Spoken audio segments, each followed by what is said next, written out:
stasis, Sabbat. Terius, performing the rites of necromancy, bids the dark fleeced and black oxen be set before him. Then he entwined their fierce horns with wreaths of dusty hue, handling them himself, at first at the stage of that well-known wood sacred to Hecate. He 9 times spills the lavish draughts of Bacchus into a hollowed trench, and gifts of vernal milk and Attic rain, honey, and proprietary blood to the shades below. So much is poured out as the earth drinks and becomes satiated. Then they roll trunks hither, and the sad priest bids there be 3 altar fires for Hecate, and 3 for the maidens born of the cursed Acheron, the Eneres. For thee, Lord of Avernus, Hades, a heap of pine wood though sunk into the ground, yet towers high into the air. Next to this, an altar of lesser bulk is raised to Ceres of the underworld, Persephone. In front and on every side of the cypress of lamination intertwines them, and now their lofty heads marked with the sword and pure sprinkled meal.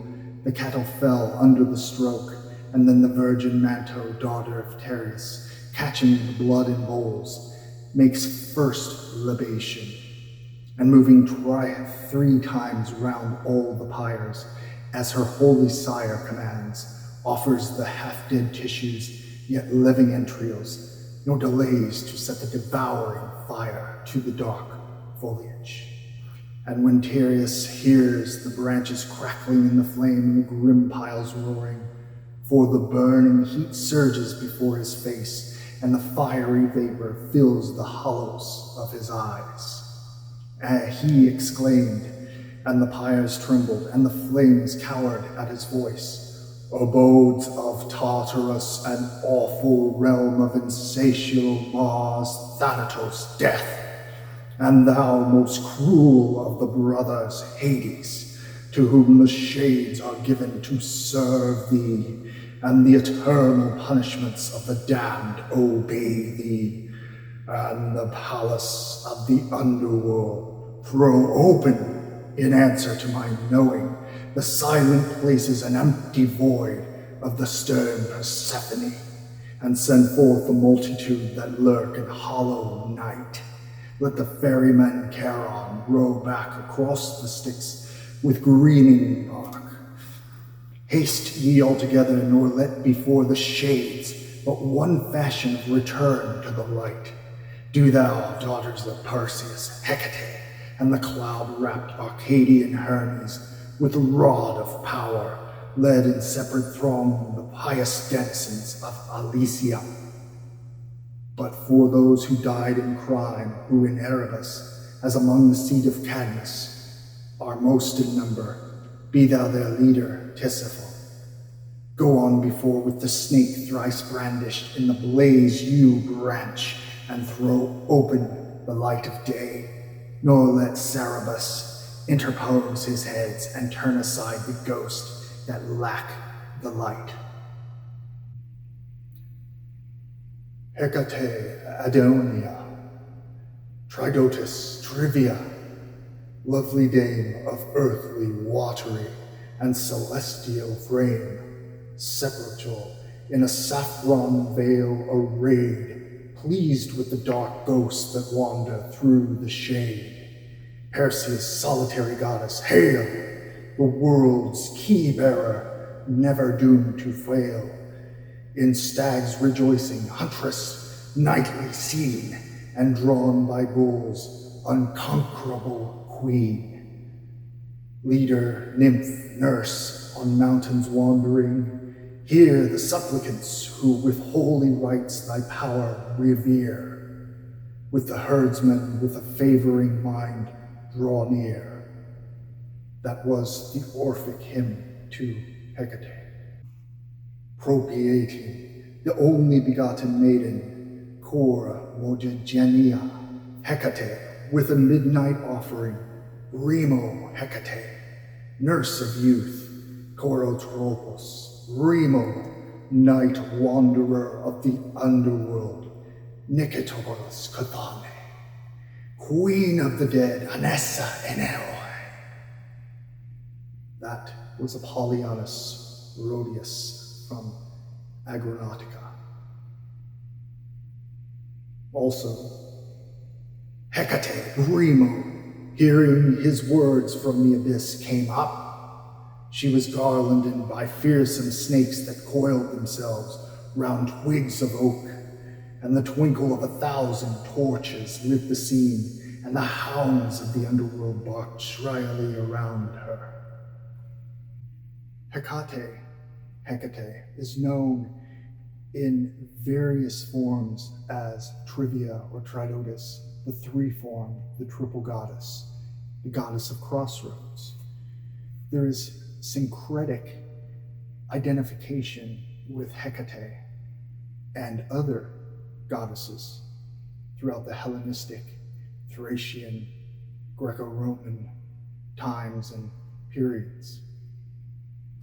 One is from Seneca, who we know as a writer.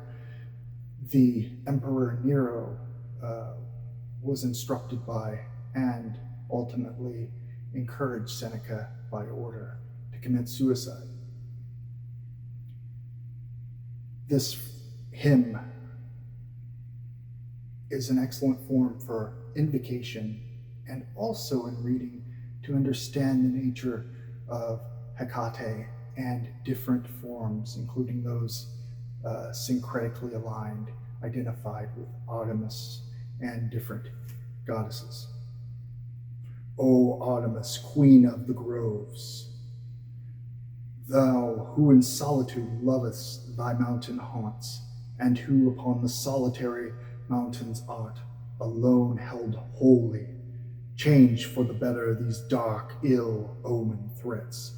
O great goddess of the woods and groves, bright orb of heaven, glory of the night, by whom the changing beams the universe shines clear. O three-formed Hecate, lo, thou art at hand, favoring our undertaking. Conquer the unbending soul of stern Hippolytus. May he, compliant, give ear unto our prayer.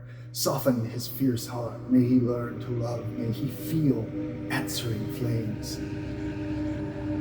Selene, the moon, and the clouds all scattered, fare on with undimmed horn. So when thou drivest thy chariot through the nightly skies, may no witcheries of Thessaly prevail to drag thee down, and may no shepherd make boast over thee. Be near, goddess, in answer to our call.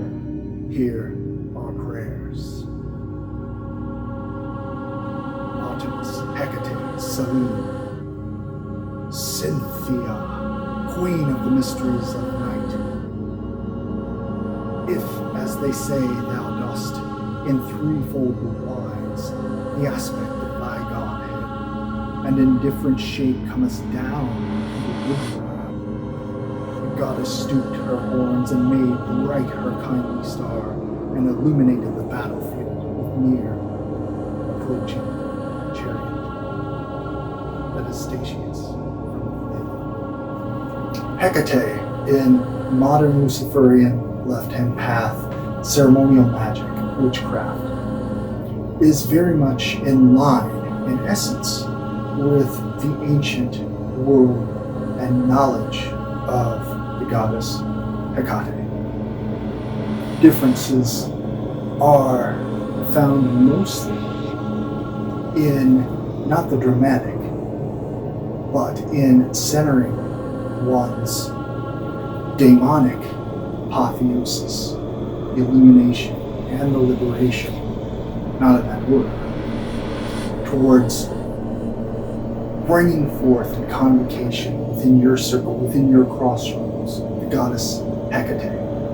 I can recommend that in the midnight hour or sometime around that before working with invocations and calling forth Hecate, go to a crossroads somewhere, modern or someplace in the woods, trails, wherever it is that you can perform a 2-minute invocation. Stand there, just yourself, not with robes or anything that would draw attention, but having written down a certain phrase of invocation. Call forth to Hecate in that hour, in the crossroads, in the darkness. Call forth and invoke her, bring her forth with her names of power based on how you intend to work with the goddess. And then, with honor and with respect, both to yourself and to the goddess, leave. And at the time of invoking in your own personal chamber or home, near your altar, wherever that would be, then you may perform more intense and personal invocations using any type of ceremonial tool or lack thereof that you desire. It's up to you. The key with opening the gates and hearing and bringing that energy is in another triad. I harp on this constantly, and it's will, desire, belief. That in combination, a totality in the moments of ecstasy and reaching heights of gnosis, then you will hear in the depths of your subconscious those symbolic gates. The earth will crack forth, and the baying of wolves and dogs, and the spirits of the night, and Pusa, Mormolycia, all of the vampiric hordes and lycanthropes, that which serves and journeys forth with Hecate, will answer a call. It will be unique, and it will be always with a cost and a challenge to see your path through. Luciferian witchcraft, or even strains of modern paganism, if practiced with balance, embraces first the darkness, but beholds and illuminates the inner light, not a light from some monotheistic deity preying on your fears, but a light within to build your faith within. So when Hecate or any deific mask stares back into you, they will know the measure of your character, of your resolve, that you are worthy of their reflection in that black mirror. I'll end with one other, which makes reference to Isis and Persephone. By another time, you, Egyptian Isis, are Proserpina, Persephone, and Hecate, whose howls at night inspire dread and whose triple form restrains the emergence of ghosts as you keep the entrance to the earth above firmly barred. You wander through diverse groves and are appeased by various rites.